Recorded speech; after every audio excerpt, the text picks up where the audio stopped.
Europe 1 avec Thomas Hill et la question média du jour. Thomas. Qu'est-ce qui a marché cet été à la télé? Alors elle rigole parce qu'il y a des gens qui rentrent dans ce studio, des gens qui sortent, les patrons qui rentrent, tout simplement, qui font un petit coucou, bien sûr, mais pourquoi pas. Et puis on installe en même temps les micros pour Gérald de Palmas qui va venir dans un instant jouer en live dans ce studio. Mais d'abord donc la question média où on va se poser cette question: qu'est-ce qui a marché cet été à la télévision? À l'inverse, qu'est-ce qui a bidé?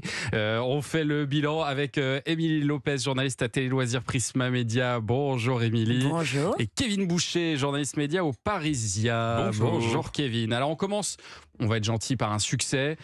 Si vous deviez retenir qu'un seul programme cet été qui a fonctionné, ce serait quoi pour vous, Émilie Lopez, d'abord? Alors c'est pas une nouveauté, mais c'est Les Traîtres saison 2 sur M6, qui nous fait un joli quasiment 2 millions de téléspectateurs en moyenne. Et surtout, en fait, c'est très stable, ça monte de semaine en semaine.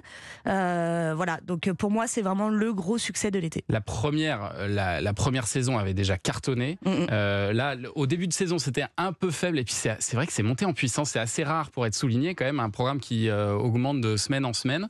Et finalement, ça a fait comme l'an dernier. Donc, c'est un très beau carton, ça, pour M6. Vous êtes d'accord, Kevin? Ils en sont très, très contents chez M6. Et en effet, c'est un programme où il y avait un vrai bouche à oreille. C'est qu'on a raté la première semaine pour beaucoup, parce que vacances, parce que ci, parce que ça. Mais on s'en parle, on se dit, t'as vu Les Traîtres, t'as vu, mais c'est super. Ça rappelle évidemment les loups-garous auxquels on a encore tous joué cet été. Et on le voit à la télé, c'est très très marrant. Qu'est-ce qui explique le succès pour vous de ce programme? Parce que est-ce que c'est pas aussi une prime à l'innovation? Parce que c'est vrai ce que vous dites, c'est vraiment différent de tout ce qu'on a vu jusque-là à la télévision, non? Alors c'est très très original, et surtout on aime bien les coups bas, les messes basses, le côté enquête, de voir des people qui se prêtent au jeu aussi, surtout. En fait, on voyait vraiment qu'ils s'amusaient énormément, et donc du coup ça se ressentait vraiment côté téléspectateur. Moi, Charlotte de Turckheim, je l'aime, j'ai vraiment envie de passer ma vie avec elle. Elle m'a fait rire, elle était touchante, elle était parfaite, absolument parfaite. Oui, alors vous, Kevin Boucher, si vous deviez relever un grand succès cet été? Pareil, c'est pas une nouveauté, ça fait quand même très longtemps que c'est là, mais c'est Camping Paradis. Ah oui, là c'est pas du tout une nouveauté. Là. Mais alors il y a quand même eu un énorme renouveau de TF1 sur cette série, parce que il y a 5 ans, elle devait disparaître de l'antenne, c'était fini, ça ne marchait plus. Et ils se sont dit, bon allez, on va la mettre l'été, il y a moins de challenge, et là c'est un carton phénoménal. La série portée par Laurent Ournac, on va le rappeler, et c'est vrai que ça repart en flèche. Ils sont montés à plus de 4,5 millions de téléspectateurs le lundi soir, à plus de 35% sur les ménagères. C'est un vrai carton, c'est simplement la 3e série la plus suivie de l'antenne de TF1. C'est dingue. Derrière HPI, qui est un bulldozer, et Les Randonneuses. C'est fort. En fait, ils se permettent des petites libertés, puisqu'ils ont été tournés à La Réunion cet été. Il y avait un épisode à La Réunion, ils ont quitté le sud de la France et tout. Donc ils se font plaisir. Et alors cet été, il y a eu aussi la Coupe du Monde féminine dont on a beaucoup parlé. Est-ce que c'est pour vous arrangé du côté des succès d'audience ou pas? Ah mais clairement, très clairement. Déjà moi je suis contente parce qu'on a failli ne pas l'avoir. Les chaînes se sont pas précipitées et la FIFA a été très gourmande. Et en fait au final, quand on regarde les scores, on se rend compte que certes c'est pas les scores des hommes, mais la Coupe du Monde féminine a quand même énormément fédéré, notamment le quart de finale de la France. Voilà, on a du 5,7 millions de téléspectateurs, 70% de part de marché quasiment, donc ça veut dire une personne sur 3 devant sa télé qui regardait le match, donc moi ça me fait plaisir. Vous êtes d'accord, Kevin, c'est un succès? C'est sûr, en plus c'était pas des horaires très faciles, on n'était pas en prime time, c'était quand même généralement en matinée. Et les gens étaient là, quoi. Même, alors, évidemment pour les matchs de la France, mais pas que. C'est ça qui est super. Et alors, toujours sur le sport, on a reçu un message d'auditeur au standard. Écoutez. Oui, bonjour, je suis Nicolas. C'est pour dire que l'été, le programme phare, c'était le Tour de France, étant donné que je regardais ça avec mon père et mon grand-père, et qu'on était dans le sud de la France, il faisait très chaud l'après-midi, donc on sortait pas vraiment. C'est vrai que le Tour de France a cartonné encore particulièrement cette année. On peut se demander pourquoi d'ailleurs. Il y a plus de suspense. Il y a peut-être un effet Netflix aussi qui a fait sa série Tour de France. Oui. Et on a vu que sur la Formule 1, ça avait joué.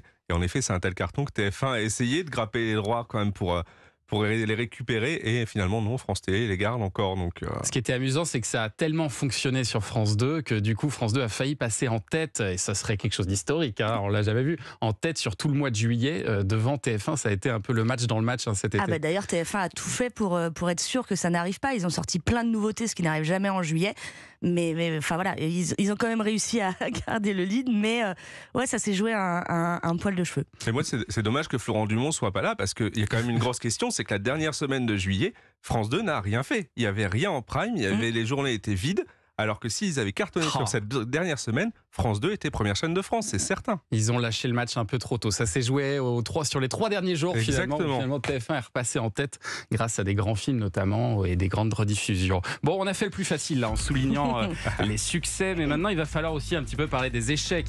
Et là, je sens que vous n'allez pas vous faire que des copains.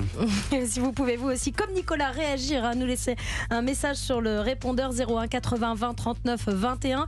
Dites-nous peut-être ce que vous n'avez pas aimé cette année à la télé, cet été à la télé. On n'oublie pas votre nouveau rendez-vous tous les jours à 11h sur Europe 1. Nouveauté Europe 1. Culture Média sur Europe 1 et la suite de la question média du jour sur les succès et les échecs de cet été à la télé. Nous sommes toujours avec Émilie Lopez, journaliste à Télé Loisirs, et Kevin Boucher du Parisien. Thomas Hill. Alors dans la première partie, vous avez envoyé de l'amour, on a parlé des grands succès, mais là maintenant on s'attaque aux échecs. Qu'est-ce qu'il y a eu comme grosse déception cet été, Kevin Boucher d'abord? Il y a eu ma mère, ton père, le facteur, le voisin, le chien, l'amour et moi. Ça y est, c'est reparti. Ça a été quand même une catastrophe. On parle de l'émission de télé-réalité TF1. Donc, ma mère, ton père, l'amour et moi. Voilà, bravo, déjà, j'ai réussi à le dire. Ouais, c'est la première fois que j'y arrive, je suis très fier de moi là. Ça a été quand même un vrai raté, ça a été en audience. Alors déjà en audience, c'est quand même catastrophique. Ils sont au deuxième prime à 1 400 000 téléspectateurs. Pour faire court, c'est la 4e pire audience en prime de l'histoire de TF1. Ils ont fait 3 fois pire dans leur histoire et c'était avec des programmes beaucoup moins attendus.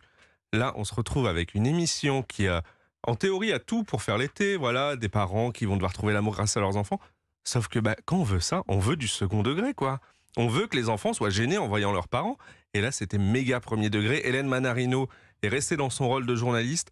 Elle n'était pas du tout taquine. Et là, il fallait quelqu'un de la trempe de Karine Le Marchand sur M6, de Camille Combal pour venir et se moquer un peu d'eux, de dire ouais, mais là, vous draguez comme en 1990. On est en 2023, c'est vraiment pas possible. Je sens qu'Émilie Lopez n'est pas d'accord. Mais non, je suis absolument pas d'accord. Déjà, sur les audiences, sur les ménagères, ils sont plutôt pas mal, donc voilà. C'est pour ça qu'ils l'ont maintenu à l'antenne. C'est pour ça qu'ils l'ont maintenu. L'émission, elle n'a pas coûté trop cher. C'est juste le concept de mettre des gens dans une maison, donc ça coûte 3 fois rien. C'était plutôt bien produit, je trouve, et puis c'était attachant. Je trouve que le casting était vraiment super bien. Moi, sur la première émission, je vous le dis, j'ai pleuré. Mais les fleurs bleues, Émilie Lopez. C'est la ménagère qui parle, on l'écoute. Voilà, je suis exactement une ménagère. J'ai trouvé ça très sympa. Le seul problème, pour moi, c'est un problème de programmation. Ça n'a rien à faire en prime sur TF1. Il fallait mettre ça après un Koh-Lanta. Ça aurait glissé tranquillement. Et franchement, je pense qu'ils auraient cartonné. Là, en prime sur TF1, c'était compliqué, mais encore une fois, ils rentrent dans l'air frais. Donc, il y a un vrai problème de ton, c'est que c'est un programme où le ton aurait dû être celui qu'on avait sur Mon Incroyable Fiancé, qui était en deuxième partie de soirée à l'époque, où lequel on pouvait rire, on s'attachait quand même à eux. Et là, pas du tout. Oui, mais si Hélène Manarino avait fait ça, on leur aurait reproché de faire du Karine Le Marchand. Donc du coup, en fait, on aurait quand même tapé sur l'émission. Vous gardez la parole, Émilie Lopez, pour nous dire, votre déception de l'été, c'est quoi? Alors, en top, j'ai parlé d'une émission d'M6. Donc en flop, j'ai aussi parlé d'une émission d'M6 parce qu'on va pas se mentir, l'été d'M6 n'a pas été super compliqué. Ouais, ça a été un petit peu compliqué. Moi, j'ai parlé de la photo parfaite. Ah oui. La photo parfaite qui nous fait donc 677 000 téléspectateurs, c'est rien. C'est-à-dire qu'un prime de C8 fait mieux. C'est moins de 4% du public qui a regardé M6 ce soir-là, du public. Ce qui est très rare sur M6. Ah mais ça n'arrive jamais. Ils sont battus par TF1, France 2, France 3, C8, France 5, W9 et Arte. Ils sont quand même 7e. L'émission, faut le dire, est pas terrible. Et encore, je suis sympa quand je dis pas terrible. Je ne comprends pas qu'est-ce qui s'est passé, comment cette émission a pu se retrouver en prime sur M6. Je comprends pas comment on a pu se dire que c'était un bon concept et comment on a pu se dire c'est un bon concept pour un prime d'M6. À la limite, une deuxième partie de soirée au fin fond de Sister, ok, mais en prime sur M6, ça n'a rien à faire là. Mauvais choix aussi, Kevin, vous êtes d'accord? C'est une catastrophe. Enfin, au bout de 10 minutes de programme, il y a Antoine Duléry qui nous dit qu'il est nul en photo. Mais qu'est-ce qu'il fait là? Qu'est-ce que ces célébrités font là? Elles ne savent pas faire de photos. Mais elles veulent apprendre très bien. Nous aussi, on a envie d'apprendre peut-être. Il n'y a aucun conseil réel qui est donné à l'antenne.